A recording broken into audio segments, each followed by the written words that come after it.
Objet de toutes les convoitises, je mesure 21 cm et pèse 14 kg. Né dans les années 80, je n'ai pas pris une ride et brille à toujours de mille feux. Pour preuve, chaque année, 128 prétendants s'affrontent pour avoir l'honneur de me porter.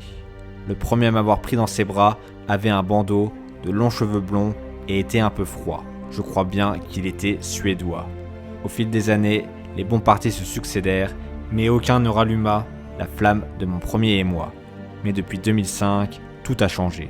Le même inconnu revient sans cesse, un certain Espagnol maîtrisant le lasso à la perfection. Malgré les années qui passent et les cheveux en moins, à chaque fois, il me fait le même numéro. Il me mordit l'oreille et me susurre « à l'année prochaine ». Je suis la Coupe des Mousquetaires.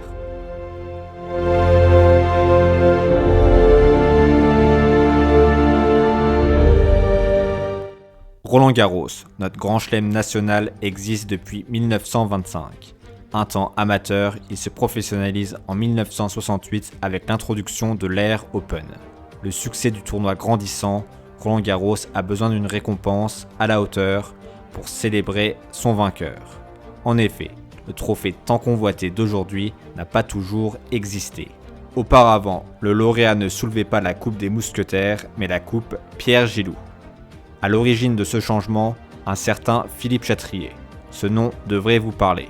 Président de la FFT, puis de la Fédération internationale, ainsi qu'à l'origine du retour du tennis aux Jeux Olympiques lors des Olympiades de Séoul, M. Chatrier fait partie des grands noms du tennis français. Roland-Garros prenant une ampleur internationale au début des années 80, M. Chatrier souhaita une coupe olympienne pour récompenser le vainqueur. C'est ainsi qu'il décida de lancer un appel d'offres aux joailliers parisiens avec comme mot d'ordre « façonner le symbole d'une victoire tout azimut ». Et c'est aux 9 rue de la Paix que la magie opéra, dans la plus ancienne maison de joaillier au monde, Mellerio dit Meller. Fondés en 1613, ces orfèvres ont la réputation de pouvoir transformer une simple feuille d'argent en œuvre d'art.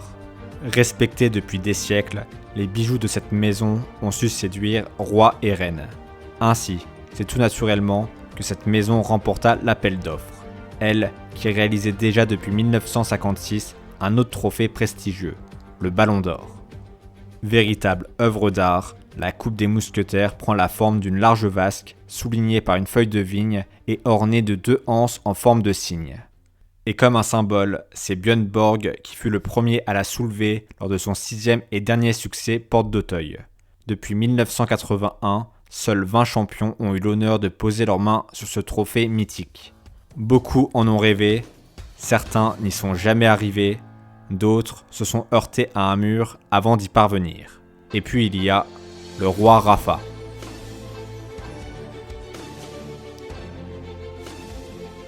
Acteur majeur de Roland-Garros, la Coupe des Mousquetaires nous offre chaque année des moments d'émotion.